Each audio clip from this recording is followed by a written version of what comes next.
Ça va peut-être te surprendre, mais avoir plein de concurrents, c'est l'une des meilleures choses qui puissent t'arriver si tu développes un business en ligne. Et je vais te le prouver avec cet épisode. Aujourd'hui, sujet très chaud et qui est au cœur un petit peu des préoccupations des entrepreneurs, qui est très souvent mal perçu. On va parler de la concurrence. Ce sera pas forcément un épisode très long, mais j'ai juste envie de t'apporter une vision différente de la concurrence et je veux que tu ressortes de là avec une vision beaucoup plus positive en fait de la concurrence pour que tu lâches définitivement ce boulet qui est accroché à ton pied et qui t'empêche parfois de faire plein de choses, qui t'empêche de passer à l'action parce que tu penses que la concurrence est une mauvaise chose. Je sais pas pourquoi, mais on a une trop mauvaise image de la concurrence. On voit trop ça comme quelque chose de mauvais, comme quelque chose de péjoratif. Probablement parce qu'on se dit que nos concurrents veulent forcément nous faire du mal ou veulent nous nuire, que nos concurrents sont forcément dans une démarche déloyale. Sauf que en fait, ça, oui, ça existe probablement et on peut pas en fait avoir le contrôle dessus et il y en aura probablement toujours. Mais pour autant, la concurrence, elle a vraiment quelque chose de positif, elle a vraiment quelque chose de sain et c'est un petit peu mon objectif à travers cet épisode, c'est vraiment de vous montrer tout ça, de vous montrer l'autre côté, la face cachée, mais la face cachée positive de la concurrence. Déjà, ce qu'il faut vraiment comprendre, c'est détacher la concurrence de l'aspect négatif, du côté plagiat, du côté concurrence déloyale. Voilà, ça, première chose, déjà dites-vous que ça veut pas dire ça. Concurrence, ça veut pas dire mes concurrents veulent me nuire, mes concurrents vont me voler mes idées, mes concurrents vont chercher à m'exterminer. En fait, ça, c'est comme je disais, une petite partie, il y en aura toujours. Mais en réalité, la majorité de vos concurrents s'en fichent de ça. C'est pas ce sur quoi ils veulent se concentrer. Donc, je vais te montrer que la concurrence, ça a du bon pour toi. Ma vision de la concurrence, elle est vraiment en 2 points, c'est-à-dire que si tu es déjà lancé, que c'est toi qui es un peu pionnier, on va dire, sur une idée, sur un concept, sur un contenu, sur un format, peu importe, ou même sur un marché, si tu as des gens qui entrent sur ce marché et donc qui deviennent tes concurrents, c'est pas une mauvaise chose, parce que déjà ça montre que tes idées sont bonnes et sont brillantes. Donc première chose, applaudis-toi et sois flatté parce que si des gens reprennent ce que tu fais, c'est probablement pas que tu fais de la merde. Donc déjà ça peut être un bon indicateur, c'est de se dire ok, c'est challengeant, ça fait un peu bizarre au début de se dire qu'on était premier ou qu'on était l'un des seuls ou voilà, et qu'au final il y a des gens qui reprennent nos idées, mais justement, dis-toi que les gens qui reprennent tes idées, c'est des gens qui sont très inspirés par ce que tu as fait. Donc ça prouve que ce que tu fais, tu te trompes pas, t'es au bon endroit. Et du coup, l'autre aspect, c'est si toi tu entres sur un marché, tu lances une nouvelle offre, etc., et qu'il y a déjà des acteurs sur ce marché, qu'il y a déjà des concurrents, t'es finalement de l'autre côté. Et c'est aussi bon signe parce que ça veut dire que ça fonctionne déjà. Ça veut dire que tu mets pas les pieds n'importe où et que tu mets les pieds sur un marché qui est déjà existant, où il y a déjà des gens qui ont fait leurs preuves. Et donc, ça montre que ça fonctionne. Et ça, c'est un gain de temps, un gain d'argent, et je vais t'expliquer pourquoi. Le fait qu'il y ait beaucoup d'acteurs sur un marché, ça montre qu'il y a beaucoup de demandes. Et ça, c'est positif parce que plus il y a de la demande, plus ça veut dire que toi, tu vas pouvoir faire ton offre en fait. Et donc que ton offre va rencontrer de la demande. Je vais te donner un exemple très simple qui est celui des community managers. Les community managers, aujourd'hui, quand tu écoutes plein de gens, on pense que ce marché-là, il est saturé, qu'il y a trop de community managers. Et en réalité, oui, c'est vrai, il y a beaucoup de community managers. C'est un métier qui est en pleine expansion pour plein de raisons. Mais s'il est en pleine expansion, c'est plutôt bon signe. C'est-à-dire qu'il y a probablement des milliers, voire des centaines de milliers de community managers. Mais en réalité, combien il y a d'entreprises en France? Il y en a plusieurs millions. Donc, qu'est-ce que ça montre? Ça montre que s'il y a des community managers qui se lancent régulièrement, c'est qu'il y a une demande. C'est qu'il y a une demande et que, en fait, des entreprises, il y en a plein sur le marché, il y a plein d'entreprises qui auraient besoin d'avoir un community manager parce que les réseaux sociaux, ça prend de plus en plus d'ampleur, parce que les gens ont compris, et les entreprises particulièrement ont compris que les réseaux sociaux pouvaient être un accélérateur de business, qui en plus est organique et donc où il n'y a pas à payer. Donc les entreprises prennent ce pas-là et donc ont besoin d'avoir des experts en communication, des gens qui font le taf que eux ne savent pas faire ou ne veulent pas faire. Donc ça montre en fait que oui, il y a plein de community managers, mais que c'est finalement pour une bonne raison, c'est qu'il y a de la demande. En fait, le problème, c'est qu'on veut toujours être les premiers, on veut toujours lancer des concepts innovants. partager ce truc que personne n'a pensé avant. Vraiment être le premier en fait et entre guillemets s'attribuer toute la gloire, être applaudi, etc. parce qu'on a lancé quelque chose auquel personne n'a pensé. Mais en réalité, ça va pas faire trop plaisir ce que je vais dire, mais personne ne réinvente la roue. C'est-à-dire que aujourd'hui, personne n'invente rien. Personne n'invente rien. C'est juste que tout le monde réutilise des anciens concepts, des anciennes méthodes, ils les prennent, ils les arrangent à leur sauce et ils se les approprient, voilà, simplement. Mais en fait, aujourd'hui, les informations, les concepts, les idées, tout ça, c'est des choses qui, en fait, existaient déjà pour la plupart. Donc personne, pour moi, aujourd'hui, j'estime que très peu de gens inventent des choses. Si tu inventes des choses, c'est que tu es dans un modèle d'entreprise innovante et donc de start-up. Et donc là, effectivement, on est carrément sur un autre sujet. Mais je pense que si tu écoutes cet épisode, il y a très peu de chances que tu sois une start-up. Et à mon avis, tu es déjà une entreprise qui fait déjà des choses qui existent. Et tu n'es pas le premier et tu ne seras jamais le premier. Mais en fait, c'est pas grave. C'est absolument pas grave. Au contraire, c'est même une très bonne nouvelle. Parce qu'être le premier, être innovant, être pionnier sur un sujet, une thématique, une offre, c'est aussi s'exposer à beaucoup plus de risques, que ça ne fonctionne pas. Pourquoi ? Parce que quand t'es premier, comme un pionnier, littéralement, tu découvres en fait. Tu découvres, tu fais tes premiers pas. Et donc, tu sais pas si ça va fonctionner, puisque t'as aucun modèle, t'as aucun exemple auquel tu peux t'identifier qui te montre que y a des gens qui ont réussi et que c'est possible et que tu es sur la bonne voie. Donc être le premier et être innovant, c'est pas si simple que ça. Et ça demande beaucoup d'efforts, parfois beaucoup de sacrifices, avec un taux de risque qui est très important. Donc des fois il vaut mieux se dire ok, je suis pas forcément innovant, je lance pas forcément quelque chose de nouveau ou qui va révolutionner mon secteur, mais par contre je m'approprie ce qui existe déjà, je le transforme, j'en fais quelque chose d'encore plus puissant et je prends ma place. Et aussi, quand tu as des concurrents qui sont déjà établis sur le marché dans lequel tu veux t'insérer, ils ont aussi fait finalement les erreurs avant toi. C'est-à-dire que toutes les choses qu'il ne faut pas faire, tous les murs qui se sont pris, ils les ont pris avant toi. Ils ont fait les erreurs avant toi. Donc c'est aussi très bénéfique pour toi parce que ça veut dire que ok, tu sais exactement là où il ne faut pas aller. Tu sais exactement quelles erreurs sont plutôt à éviter. Et en fait, ça te fait gagner beaucoup de temps. Et le temps, on le sait quand on est entrepreneur, c'est de l'argent. Donc en fait, le fait d'avoir des concurrents, littéralement, au lieu d'avoir cette vision, cette sensation qu'avoir plein de concurrents, c'est finalement passer à côté de plein d'opportunités, d'être un peu en mode FOMO, mon Dieu, je vais louper plein de choses, il va me manquer, manque à gagner, etc. En fait, voyez la chose dans l'autre sens et rendez-vous compte qu'en fait, vous gagnez du temps et vous gagnez de l'argent. Parce que tout ce qui est à faire quand on innove sur un marché, vous n'avez pas à le faire. Donc vous gagnez extrêmement de temps, beaucoup d'argent, beaucoup aussi de, mine de rien, d'énergie et de santé mentale. Donc franchement, ça, c'est un aspect non négligeable du fait d'avoir plein de concurrents. Alors attention, je te dis pas qu'il faut que tu sois passif, qu'il faut que tu te laisses dominer par tes concurrents et que tu sois forcément discret et puis que tu suives forcément leurs traces, leurs moules, etc. C'est pas du tout ça que je te dis. Ce que je te dis, c'est plutôt de suivre une partie de leurs traces, de te servir de leur expérience, de te servir du travail qu'ils ont fait avant toi, pour toi frayer ton chemin, pour toi te faire ta place. Et ça, il y a plein de façons de le faire et c'est ce que je vais te dévoiler juste après. Je vais donner quelques tips, quelques conseils pour que tu puisses prendre ta place, même sur un marché où il y aurait déjà du monde, où il y aurait déjà des concurrents. Et tu verras que tu y arriveras très bien, même si ça te semble aujourd'hui genre en mode ok non, il y a trop de monde, je peux pas faire ci, je peux pas faire ça, ou personne va m'acheter, personne va me remarquer.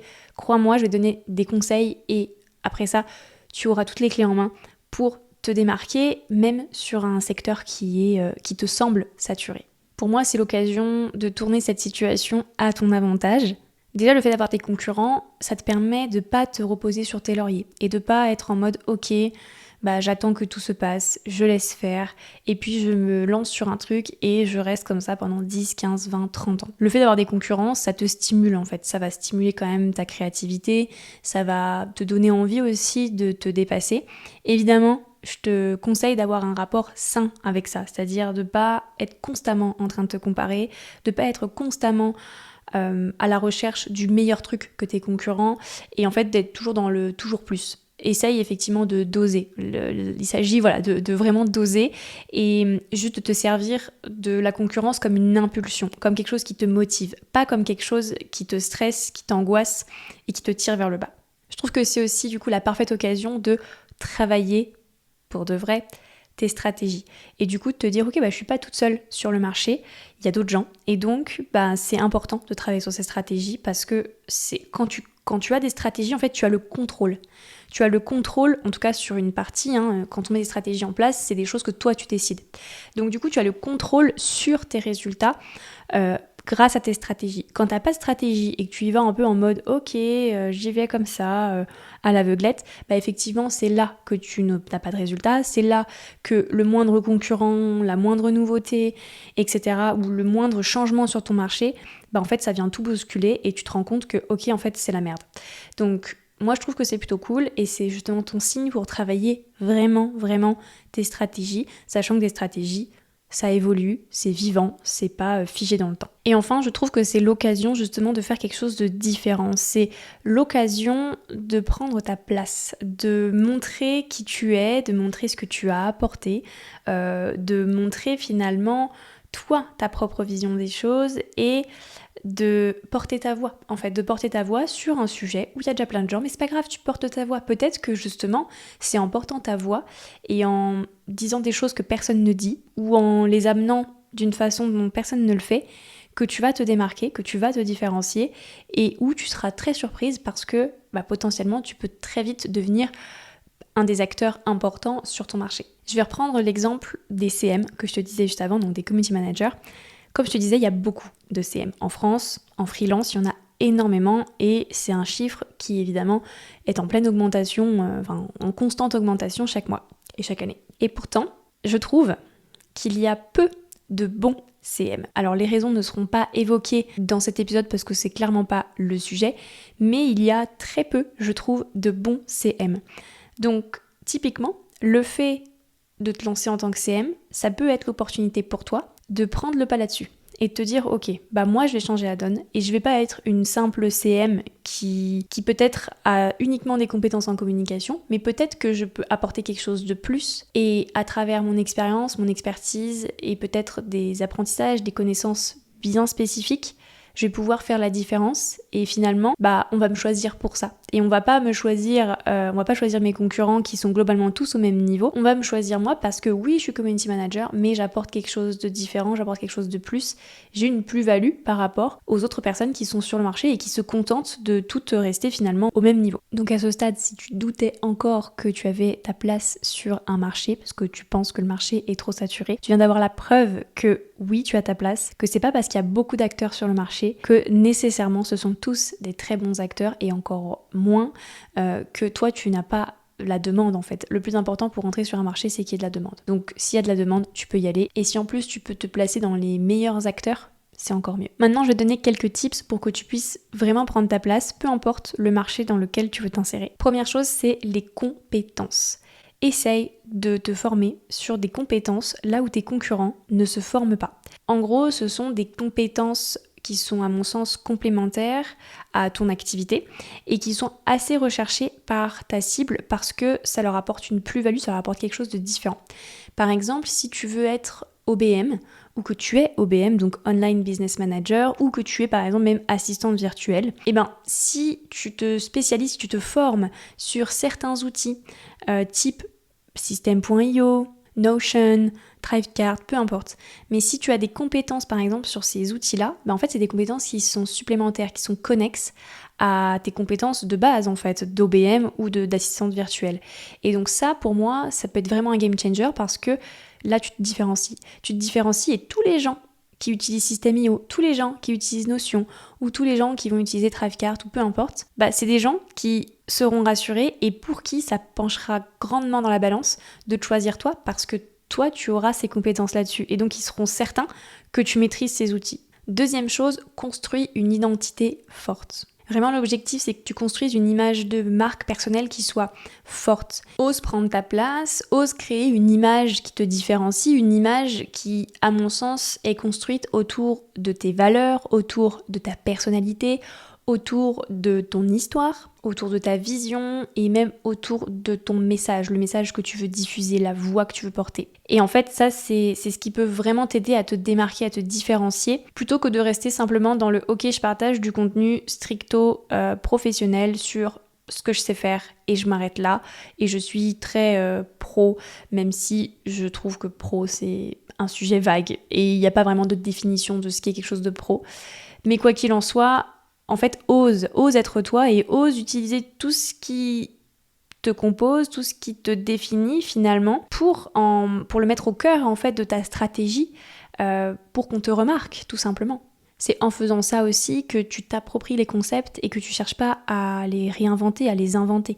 Vraiment, juste, tu les appropries à ta manière. Et ça fait partie aussi finalement du fait de se construire une image de marque. C'est vraiment prendre l'existant et dire que toi, t'as pas envie de faire comme ça, t'as pas envie de faire comme tout le monde et de rester dans les clous comme ce que font les gens depuis des mois, voire des années. Toi, t'as envie d'apporter ta touche. Et c'est ça en fait le personal branding, c'est vraiment d'apporter ta touche et c'est comme ça que tu te fais remarquer. Autre chose aussi à ne pas sous-estimer, c'est de te construire un réseau et surtout de l'utiliser intelligemment. Je le dirai jamais assez, être tout seul dans l'entrepreneuriat, pour moi, c'est l'une des plus grosses erreurs et je peux te le dire puisque c'est quelque chose que j'ai eu fait au départ. On pense qu'on peut tout faire tout seul, on pense qu'on est doué dans tout et qu'on a besoin de personne. En réalité, c'est complètement faux et le fait d'avoir un réseau sur qui tu peux compter, en fait, c'est aussi un gage d'avoir potentiellement plus de légitimité puisque tu bénéficies de la légitimité des autres par extension. Ça te permet d'avoir plus de visibilité aussi et en plus de ça, ça te permet potentiellement d'aller décrocher, d'avoir des nouveaux clients parce que quand tu as un réseau, c'est des gens qui n'hésitent pas à parler de toi, autour d'eux, qui n'hésitent pas à parler de toi sur les réseaux, etc. Et même, ça peut même devenir, en fait, les gens de ton réseau peuvent devenir tes clients, tes collaborateurs, etc. Donc pour moi, le fait d'avoir un réseau, c'est essentiel et ça aide grandement à t'aider à prendre ta place sur le marché. Un petit peu dans l'idée de ce que j'ai dit, il y a aussi tout ce qui est co-marketing. Co-marketing, c'est le fait de créer des contenus avec d'autres personnes. Donc ça peut être intervenir sur des podcasts, sur des chaînes YouTube, co-écrire un article de blog ensemble, faire des lives, participer à des événements, des séminaires ensemble, etc. Enfin voilà, être présent. Parce que, encore une fois, tu vas bénéficier de la légitimité des autres et de la confiance de ta cible envers ces personnes-là. Et en fait, ça va, par extension, ça va venir te toucher. Donc, par extension, les gens qui font confiance à ces personnes vont te faire confiance. Et donc ça, pour moi, c'est quelque chose qui vraiment est pas à sous-estimer. Ça renforce en fait la légitimité que les gens peuvent t'accorder. Et en plus, ça te permet de faire du bruit, de te faire remarquer, de montrer que tu es là et d'arrêter de te cacher dans ton coin. Et enfin, dernière chose, c'est plus un conseil, c'est garde en tête que tes concurrents, ils sont pas meilleurs que toi en fait. Eux aussi, ils ont encore plein de choses à améliorer. Eux aussi, ils ont encore plein de choses à apprendre. Et en fait, toi, tu peux apprendre d'eux, eux, ils peuvent apprendre de toi. Ça, c'est hyper important à garder en tête, c'est-à-dire qu'ils sont pas supérieurs à toi. Donc, arrête de les voir comme tels. Je suis sûre qu'ils seraient très contents d'apprendre des choses de toi et que toi, tu serais très content d'apprendre des choses d'eux. Et du coup, je voudrais casser un peu ce truc de « Ok, mes concurrents, je les approche pas, je les fuis, je fais comme s'ils n'existaient pas, je leur fais la guerre. » Pas du tout. En vrai, je pense que tu seras étonné de voir à quel point des concurrents peuvent être bienveillants envers toi. Moi, ça m'est déjà arrivé plein de fois. Le nombre de fois où j'ai accompagné même en coaching individuel ou où j'ai formé à travers mes formations des concurrents techniquement à moi, enfin incalculable de fois. Est-ce que c'est des gens qui ont empiété sur ce que je faisais ? Pas du tout, parce que justement, en fait, on se différencie, on a des choses qui nous différencient et qui font que, ces clients ne sont pas forcément mes clients et inversement. Et donc, je trouve que c'est ça qui est beau et c'est ça aussi qui vient déconstruire ce truc de, ok, concurrence égale quelque chose de mauvais, égale malsain. Moi, je t'encourage, si tu le peux, à aller discuter en fait avec tes concurrents et tu verras qu'ils ne mordent pas, qu'ils seront peut-être très contents de discuter avec toi, de t'apprendre des choses ou même d'apprendre des choses de toi.